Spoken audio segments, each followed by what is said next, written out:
Assalamualaikum warahmatullahi wabarakatuh. Adik-adik mahasiswa di mana saja Anda semua berada, apa kabar? Semoga semua selalu dalam keadaan sehat. Meskipun di tengah pandemi COVID, kita tetap melaksanakan perkuliahan seperti biasa, namun kita menggunakan media daring. Baik, saya akan memberikan topik terkait perilaku konsumen dan produsen di era VUCA, khususnya permintaan dan penawaran atau demand and supply. Kita saksikan dulu video berikut ini. Indonesia adalah negara agraris yang memiliki potensi sumber daya alam yang melimpah. Hasil dari dunia pertanian dalam arti luas seperti beras, sayur mayur, hasil ternak, perikanan, buah-buahan sungguh sangatlah besar. Namun sangat disayangkan dengan semua kelebihan dan potensi Indonesia, ternyata belum mampu memberikan kesejahteraan bagi seluruh lapisan masyarakat. Seperti harga cabai misalnya, saat ini melonjak jauh hingga mencapai angka ratusan ribu rupiah per kilogramnya. Harga daging yang selalu meroket setiap menjelang hari raya, dan masih banyak lagi bahan pangan yang selalu mengalami kenaikan harga setiap tahunnya. Dan tentunya kondisi tersebut mempengaruhi harga pangan lainnya dan daya beli di masyarakat pun akan menurun. Nah, Sobat Green, kali ini di tengah-tengah kita sudah hadir Profesor Dr. M. Firdaus yang akan berbagi informasi tentang kenaikan harga pangan di Indonesia. Halo Prof, apa kabar? Baik, Sehat ya Prof ya? Alhamdulillah Mas Haikal. Alhamdulillah sehat. Nah ini Prof, terkait dengan pemberitaan di media begitu tentang kenaikan harga pangan di Indonesia, sebenarnya apa sih Prof permasalahan dari harga pangan di Indonesia? Kenapa selalu saja mengalami kenaikan harga di setiap tahunnya? Baik Mas Haikal, jadi kenaikan harga pangan di Indonesia adalah satu fenomena yang sebetulnya kita bisa sebut unik. Kenapa unik? Tidak banyak di negara di dunia ini yang sekaligus mempunyai dua permasalahan. Nah, permasalahan yang pertama adalah terkait dengan adanya variasi musiman antar musim waktu. ya, Jadi dari bulan ke bulan, dari semester ke semester. Nah, ini biasanya dihadapi oleh semua negara produsen pertanian. Tetapi ada satu masalah lagi yang jarang dihadapi oleh negara lain. Negara besar seperti Cina, Australia, ataupun Brazil tidak menghadapi masalah ini, yaitu yang kita sebut dengan variasi antar geografis atau antar pulau. Kenapa? Karena Indonesia kita ketahui terdiri dari pulau-pulau. Betul, Indonesia adalah archipelago. Dalam materi bab ini adalah pertama pengertian dan determinan permintaan, kedua pengertian dan determinan penawaran, lalu kita masuk ke pergeseran kurva permintaan dan pergeseran kurva penawaran. Terakhir kita akan tutup dengan interaksi antara permintaan dan penawaran. Permintaan. Adik-adik, kalau Anda pernah mendengar kata permintaan atau dalam bahasa Inggrisnya disebut dengan demand atau demand ya, tetapi lebih baik menyebutnya dengan demand, berasal dari jumlah yang diminta, quantity demanded, yaitu jumlah barang yang diinginkan dan yang dapat dibeli oleh konsumen. Jadi di sini tidak hanya diinginkan, tetapi juga ada unsur purchasing power atau daya beli. Jadi selain juga diinginkan, juga konsumen mempunyai daya beli terhadap produk tersebut. Sebagai contoh, kalau kita sebut permintaan mobil mewah oleh mahasiswa tingkat pertama di IPB itu kurang tepat. Karena di sini mungkin ada keinginan, ada wants, tetapi tidak ada daya beli. Nah, permintaan dijelaskan dengan law of demand atau hukum permintaan, yaitu apabila faktor yang lain dianggap tidak berubah atau konstan atau kita sebut dengan istilah ceteris paribus, maka hukum permintaan berbunyi jika harga suatu barang naik, jumlah yang diminta atau quantity demanded akan turun. Sebaliknya, jika harga suatu barang turun, maka jumlah yang diminta akan naik. Permintaan pasar, market demand. Permintaan pasar adalah agregasi atau penjumlahan semua permintaan individu baik untuk barang juga jasa. Jadi kalau di negara maju, proporsi jasa di dalam perekonomian sudah relatif tinggi terhadap barang. Nah, di kita negara yang sedang berkembang, emerging market, maka permintaan untuk barang mendominasi dibandingkan dengan jasa. Nah, kurva permintaan pasar adalah penjumlahan kurva permintaan individu secara horizontal. Nanti pada slide berikutnya kita akan lihat tabel bagaimana kita menjumlahkan secara horizontal untuk mendapatkan kurva permintaan pasar. Nah, kalau kita lihat misalnya ada dua pembeli mangga di pasar, di mana P adalah harga dengan satuan puluhan ribu rupiah per kilo, kemudian QD adalah quantity demanded, yaitu jumlah yang diminta dalam satuan kilo.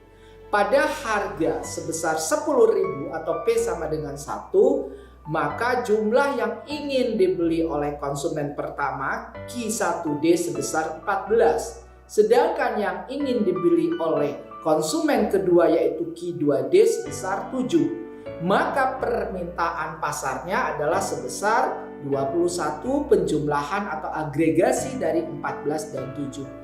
Begitu seterusnya pada saat harga naik menjadi 20.000, 60.000 ya, pada saat mangganya sudah mulai langka, maka jumlah yang diminta oleh masing-masing konsumen turun menjadi 4 dan 2, dan permintaan pasar juga turun menjadi 6 ya, dari kondisi awal yaitu sebesar 21. Dan kalau kita bikin tabulasi atau yang kita sebut dengan schedule permintaan ya, Anda bisa lihat pada tabel ya, kemudian kita buat kurvanya, maka kita bisa memperoleh yang disebut dengan demand curve atau kurva permintaan.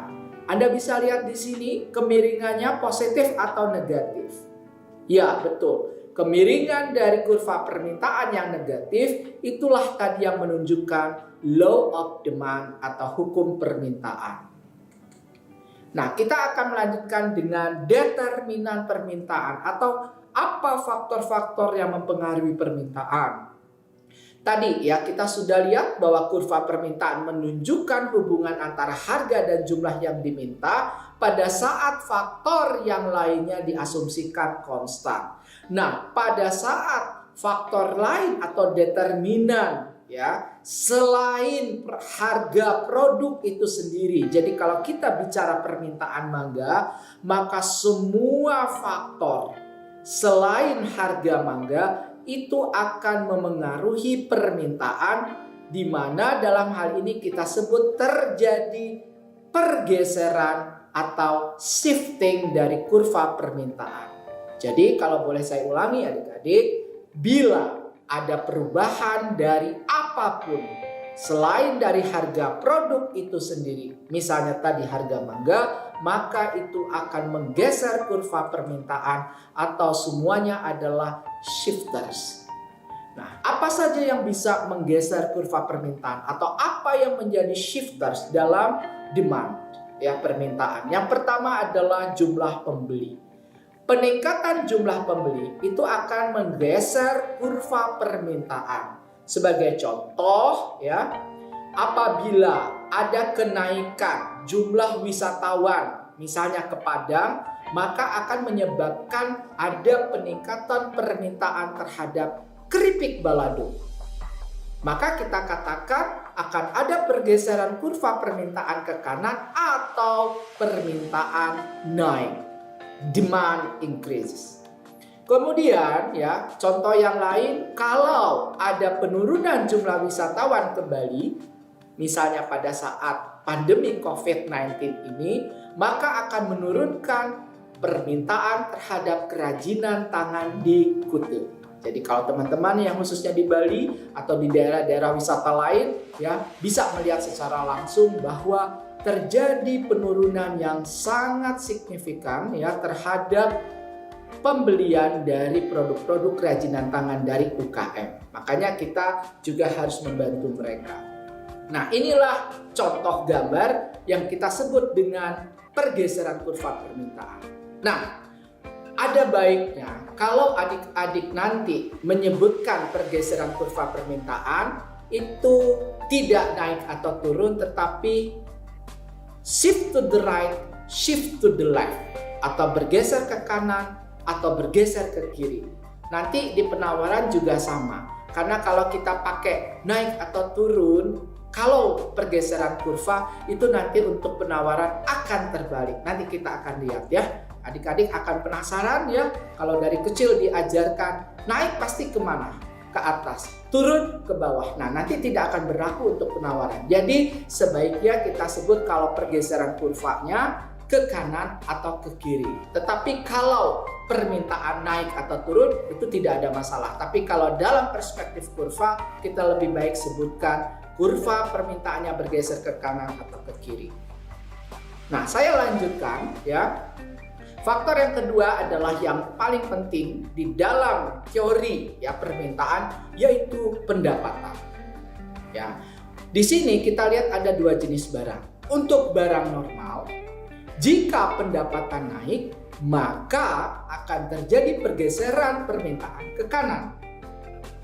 Sebaliknya, untuk barang inferior, kalau terjadi peningkatan pendapatan, maka terjadi penurunan permintaan atau pergeseran permintaan ke kiri. Apa contoh barang normal? Permintaan susu.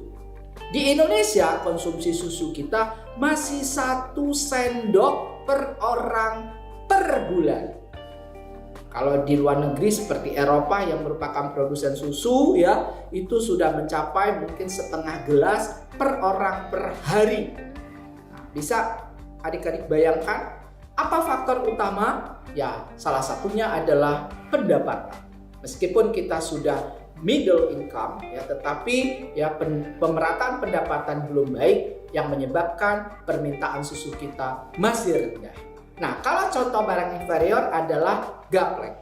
Pada saat terjadi peningkatan pendapatan konsumen, maka konsumen lebih banyak mengkonsumsi produk yang dianggap lebih baik, lebih superior, lalu mereka menurunkan ya konsumsi gaplek sehingga terjadilah penurunan permintaan gaplek. Nah, faktor berikutnya adalah yang lebih penting juga ya, harga barang lain atau substitusi. Dalam hal ini ya, kalau untuk substitusi, maka peningkatan harga X akan menyebabkan peningkatan permintaan Y. Jadi kalau kita punya kurva permintaan Y, lalu ada pengaruh dari harga barang lain yaitu harga X, maka kita sebut X dan Y bersubstitusi, manakala bila harga X naik itu akan menyebabkan permintaan Y juga naik. Nah, sebagai contoh buah jeruk dan mangga. Apabila harga mangga naik, maka konsumen yang ingin tetap mencari vitamin C akan beralih mengkonsumsi jeruk lebih banyak. Sehingga kurva permintaan jeruk bergeser ke kanan. Jadi yang kita bicarakan di dalam kurva permintaan adalah hubungan antara harga jeruk dan jumlah jeruk yang diminta. Maka kurva permintaan jeruk akan bergeser ke kanan jika harga mangga naik. Jadi bukan karena harga jeruk, jadi harga barang lain. Ini juga sebagai shifter. Nah, kalau komplementer ya sebagai bentuk lain dari pengaruh harga barang lain, di sini adalah sejalan. Jadi kalau di sini terbalik ya. Jadi kalau harga barang X ya naik, maka permintaan Y akan turun. Apa contohnya? Complementary, saling melengkapi. Di sini adalah bahan bakar solar dengan penggunaan perahu motor. Apabila terjadi peningkatan harga solar, maka petani semakin tidak mampu menggunakan perahu motor untuk melaut. Maka kita katakan permintaan terhadap jasa penyewaan perahu motor, ya misalnya di Sukabumi, di Jampang Kulon, di Pelabuhan Ratu, ya itu akan turun atau bergeser ke kiri. Ya, nah berikutnya adalah taste atau selera. Nah, selera di dalam ekonomi tidak boleh diartikan sebagai rasa manis, rasa asam, ya. Tidak hanya itu, ya. Lebih luas lagi, yaitu preferensi terhadap produk tertentu seperti tadi betul, ya, bahwa orang Indonesia lebih suka rasa yang lebih manis, glycemic index yang lebih tinggi dibanding orang barat misalnya. Jadi kalau untuk melon kita pasti suka yang sangat manis, kalau orang barat mungkin sedang-sedang saja. Tetapi juga ada pengertian lain dari selera di dalam ekonomi seperti hari besar keagamaan. Jadi pada saat misalnya Thanksgiving Day, maka terjadi pergeseran permintaan kemana? Ke kanan atau ke kiri untuk apa? Untuk kalkun. Bergesernya kemana? Karena permintaan naik berarti kurvanya bergeser ke kanan. Nah, untuk contoh yang saat ini ada di kita, misalnya pandemi COVID. Ini menyebabkan orang berupaya apa? Meningkatkan imunitas tubuh. Nah, salah satu sumber imunitas tubuh yang baik itu ada di negara kita, di negara tropis, yaitu empon-empon. Adik-adik tahu apa itu empon-empon? Ya, jahe, temulawak, kencur dan sebagainya. Yang permintaannya naik ya mencapai 1000%, 1000% ya. Jadi bukan 100% ya. Itu di supermarket, di beberapa pasar dan juga oleh industri. Nah, ini karena faktor taste, selera. Orang lebih ingin mengkonsumsi empon-empon pada saat pandemi ini. Termasuk nanti juga kayu putih dan sebagainya ya, yang sudah mulai diteliti akan berdampak pada imunitas tubuh. Nah, berikutnya adalah faktor ekspektasi. Ini juga contoh yang sangat baik dari pandemi COVID ini. Adik-adik mungkin masih ingat berapa harga hand sanitizer, berapa harga masker pada saat bulan Maret ya, di mana kita mulai dinyatakan sudah ada positif kasus COVID. Langsung semua harganya naik signifikan. Kenapa? Karena baik konsumen ataupun pedagang mempunyai ekspektasi bahwa pandemi COVID ini akan berlangsung lama dan kebutuhan ya konsumen akan naik, maka kita katakan terjadi kenaikan permintaan terhadap masker ataupun hand sanitizer. Karena apa? Karena faktor ekspektasi. Makanya kemudian pemerintah dengan cepat mengambil kebijakan untuk bisa lebih menetralisir ya keadaan supaya harganya tidak naik terlalu tinggi, karena tadi permintaan bergeser ke kanan yang menyebabkan nanti ada kenaikan harga. Berikutnya kita beranjak ke penawaran. Nah, seperti permintaan tadi, kalau adik-adik sudah memahami konsep permintaan, maka akan lebih mudah untuk memahami konsep penawaran. Penawaran berasal dari quantity supply. Ya, jadi supply, jangan supply. Jadi kalau penawaran ya dipronouncekan dengan supply. Jadi bukan supply ya, itu lebay ya. Jadi supply. Jumlah yang ditawarkan adalah berapa jumlah yang dapat atau ingin dibeli oleh penjual atau yang dapat ditawarkan. Jadi yang dapat ditawarkan di sini maknanya adalah yang jumlah ingin dijual ya, dan tentu sudah juga ingin dapat diproduksi. Nah, hukum penawaran berlawanan dengan hukum permintaan. Jika faktor yang lain dianggap tetap atau ceteris paribus, maka kenaikan harga suatu barang akan menyebabkan jumlah yang ditawarkan atau yang ingin dijual akan naik, begitu sebaliknya. Jadi hubungannya positif. Nah, seperti juga permintaan pasar, maka penawaran pasar adalah agregasi atau jumlah dari penawaran atau jumlah yang ditawarkan oleh masing-masing produsen atau penjual di pasar. Kalau kita lihat tabel seperti permintaan tadi ya, tapi tidak ada ilustrasinya di sini, kita langsung saja karena tadi adik-adik sudah belajar yang permintaan. Kalau kita hubungkan ya harga dengan jumlah yang ditawarkan, di sini adik-adik bisa lihat pada harga yang lebih rendah, jumlah yang ditawarkan lebih sedikit. Jadi pada saat harga 1000, maka jumlah yang ingin dijual 5 ton. Tapi pada saat harga sudah naik mencapai 6000, jumlah yang ingin dijual sebesar 30 ton. Maka kalau kita plotkan, ya, kita tempatkan dia di dalam grafik, kita bisa melihat sekarang kurva penawaran yang kemiringannya positif. Artinya apa? Jika harga barang itu naik, maka jumlah yang ingin dijual oleh produsen atau penjual akan juga naik. Nah, berikutnya kita juga akan menjawab apa sebetulnya faktor yang mempengaruhi atau determinan dari penawaran ini. Nah, kurva penawaran seperti tadi ya, itu jumlah yang ditawarkan itu bergerak sesuai dengan harga barang itu sendiri. Ya, maka semua faktor atau determinan selain harga barang itu sendiri itu akan menyebabkan terjadinya pergeseran kurva penawaran, bukan perubahan jumlah penawaran, tapi pergeseran kurva penawaran. Jadi sama seperti tadi permintaan, semua faktor selain harga barang itu sendiri pada penawaran juga adalah shifter, menggeser. Nah, apa saja yang bisa menggeser kurva penawaran, yaitu selain harga barang itu sendiri? Yang pertama, harga input produksi. Jadi kalau kita bicara penawaran, berarti kita bicara dari sisi produksi. Nah, penawaran berhubungan negatif dengan harga input. Apa maksudnya? Untuk pertanian, jika harga pupuk naik, upah buruh tani naik, maka akan menyebabkan produksi tomat akan lebih mahal. Ini akan menyebabkan pergeseran ya kurva penawaran ke kiri, tetapi ke atas. Nah, jadi penawarannya turun.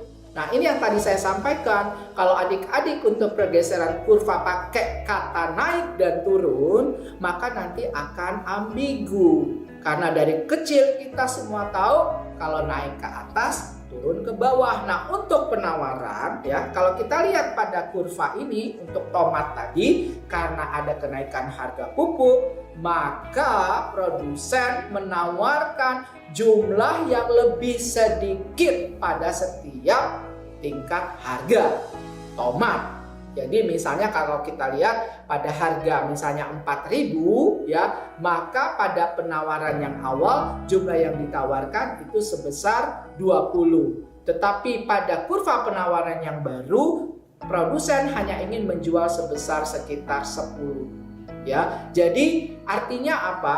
Kalau ada ya pergeseran kurva penawaran ke atas, itu bukan naik tetapi turun. Makanya untuk pergeseran kurva kita sebut lebih baik ke kanan atau ke kiri karena konsisten. Kalau pergeseran kurva permintaan dan penawaran itu ke kanan, sudah pasti permintaan dan penawarannya naik. Tapi kalau pergeserannya ke kiri, sudah pasti dia turun. Nah, khusus untuk penawaran, dia bergeser ke atas, itu dia malah turun, bukan naik. Jadi sekarang adik-adik dapat ilmu baru ya. Jadi nanti kirim surat tuh ke guru di SD ya, di TK. Kalau setelah kuliah di IPB baru tahu kalau naik itu turun, kalau turun itu naik ya. Kalau ke atas itu turun, kalau ke bawah itu naik ya. Nah, ini khusus untuk penawaran. Baik, kita lanjutkan. Apalagi faktor yang menggeser kurva penawaran ini? Nah, yaitu teknologi. Jadi setelah harga input produksi, berikutnya adalah teknologi. Nah, disinilah pentingnya keberadaan Institut Pertanian Bogor atau IPB University sebagai penggerak teknologi pertanian di Indonesia. Mengapa? Nah, coba kita lihat ya. Teknologi dampaknya mirip dengan penurunan atau kenaikan harga input. Betul, penurunan harga input. Kenapa? Karena keberadaan teknologi akan menggeser kurva penawaran ke kanan. Jadi penawarannya naik meskipun dia bergesernya ke bawah. Nah, sebagai contoh begitu ya, terkait teknologi yaitu ada perubahan iklim. Misalnya, pada musim hujan, produksi cabai atau bawang merah akan turun. Sehingga kita lihat harga-harga cabai tadi ya di video di depan begitu ya, itu bisa mencapai ratusan ribu rupiah atau naik ratusan persen. Nah, apa teknologi yang bisa membantu? Contohnya penggunaan screen house. Nah, teman-teman yang mungkin nanti belajar di tingkat 2 dan seterusnya ya, mungkin ada yang mempelajari secara khusus ya screen house ini. Biasanya teman-teman di Faperta atau Parteta ya. Kemudian penggunaan pupuk organik. Ini sangat membantu ya. Sehingga nanti kurva penawaran dibanding dengan kondisi tanpa teknologi itu akan bergeser ke kanan atau kita katakan penawaran naik ya. Nah, berikutnya jumlah penjual. Jumlah penjual juga akan meningkatkan penawaran. Jadi kenaikan jumlah penjual atau produsen menyebabkan pergeseran kurva penawaran ke kanan atau penawaran naik. Nah, berikutnya sama seperti permintaan, ada ekspektasi. Ya, jadi ekspektasi terhadap kondisi penawaran itu sendiri ini akan menyebabkan terjadinya pergeseran penawaran. Sebagai contoh, pada saat panen raya, harga cabai merah diprediksi akan jatuh. Maka petani cabai akan mengurangi pasokan cabai segar ke pasar, lalu mengolah cabai menjadi cabai bubuk untuk dijual nanti dengan harga lebih tinggi. Jadi ini tindakan yang memang kalau petaninya sudah smart, sudah kita berdayakan, sudah kita edukasi, mereka bisa melakukan itu. Tentu saja mereka perlu peralatannya. Nah, inilah yang perlu kita dukung ya oleh pemangku kepentingan. Ada contoh lain lagi yang lebih menarik, yang lebih langsung ya. Contohnya adalah jamur. Kalau adik-adik tahu usaha jamur ya, nah, jamur itu pada saat harga misalnya turun, maka produsen ya dari jamur itu akan mengikat ya plastiknya sehingga jamurnya tidak keluar. Nah, kemudian kita akan bahas bagian yang terakhir, yaitu interaksi permintaan dan penawaran.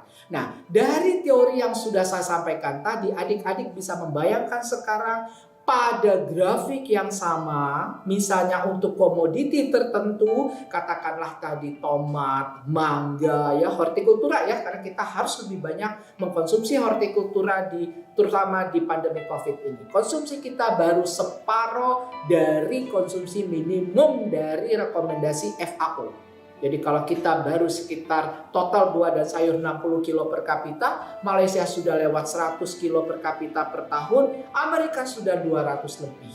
Jadi rekomendasi minimumnya 80-an. Kita baru 2/3 dari rekomendasi ya. Jadi separuh sampai 2/3 tergantung daerahnya. Nah, kalau kita lihat ya, misalnya ini adalah permintaan dan penawaran untuk mangga tadi.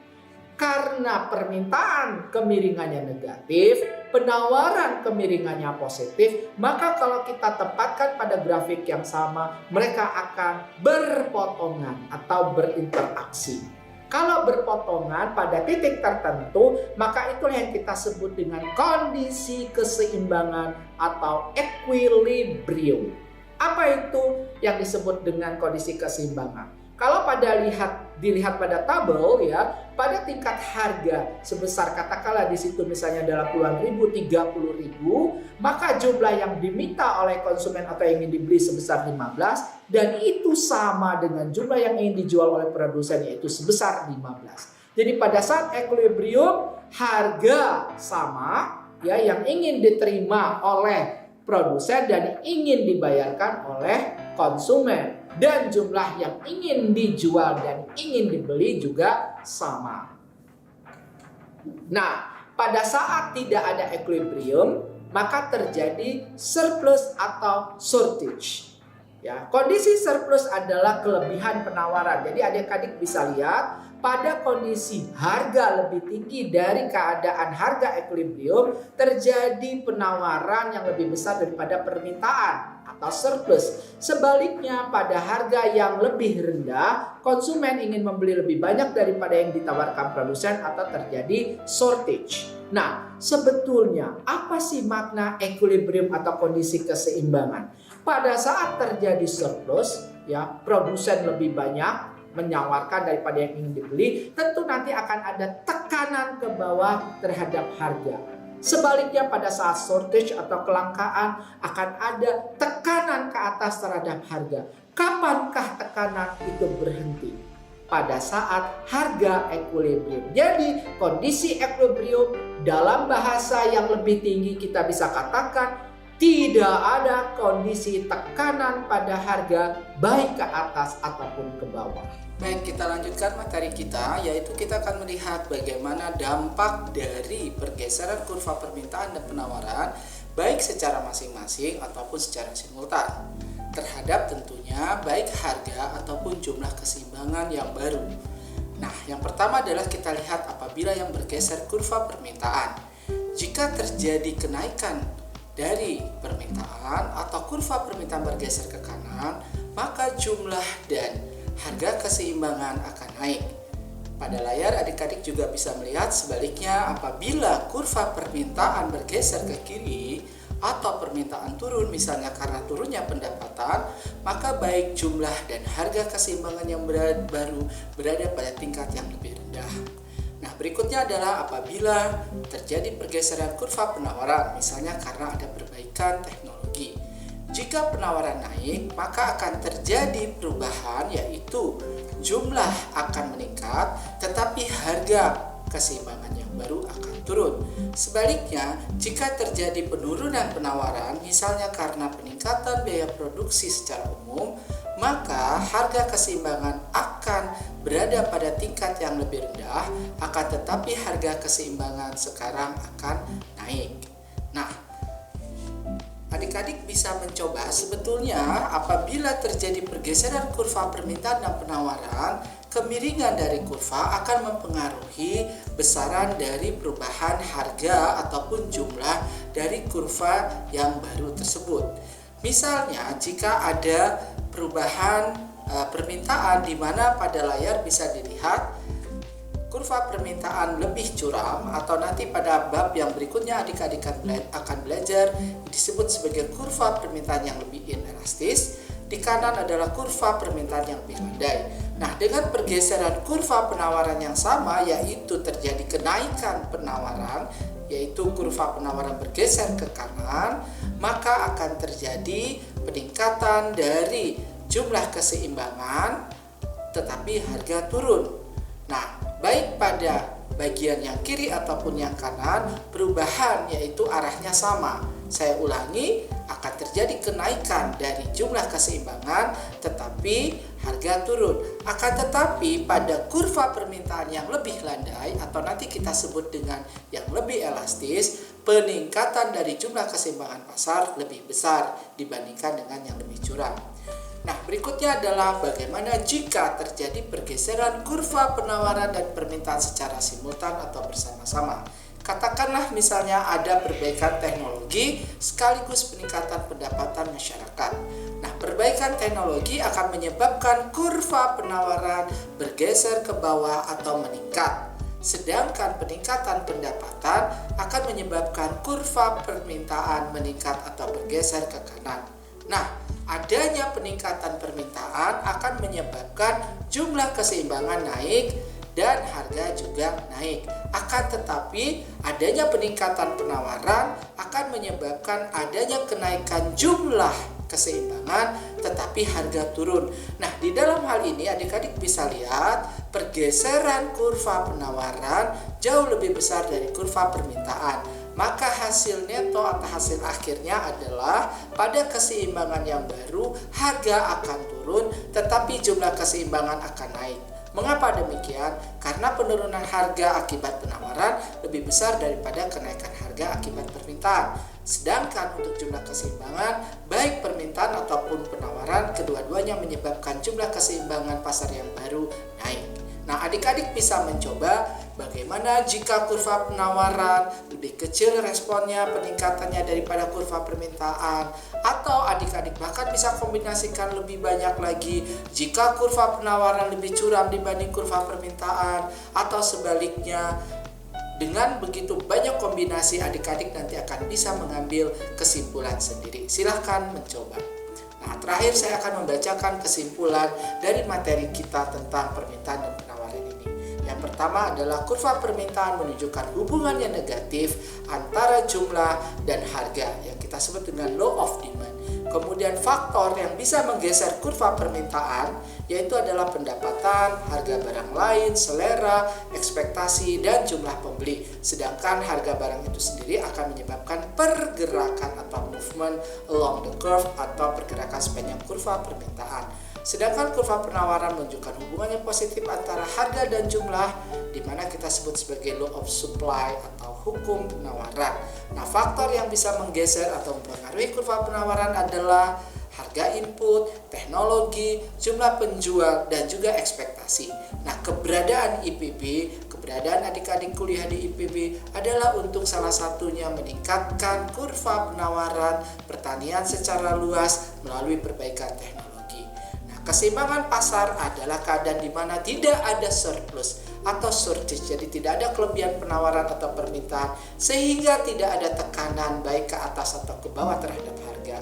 Nah, teknologi akan membantu menjaga keseimbangan harga supaya tetap stabil. Kemudian, pergeseran kurva permintaan atau penawaran akan menyebabkan keseimbangan pasar yang baru. Berikutnya, apabila ada perbedaan kemiringan dari kurva permintaan atau penawaran akan menyebabkan respon pada jumlah dan harga yang berbeda jika ada perubahan pada kurva tersebut. Terakhir, jika kurva permintaan dan penawaran bergeser secara simultan, maka keseimbangan yang baru akan dapat menyebabkan jumlah dan harga berubah atau juga salah satunya tetap. Makanya adik-adik harus mencoba di rumah. Selamat belajar, terima kasih. Assalamualaikum warahmatullahi wabarakatuh.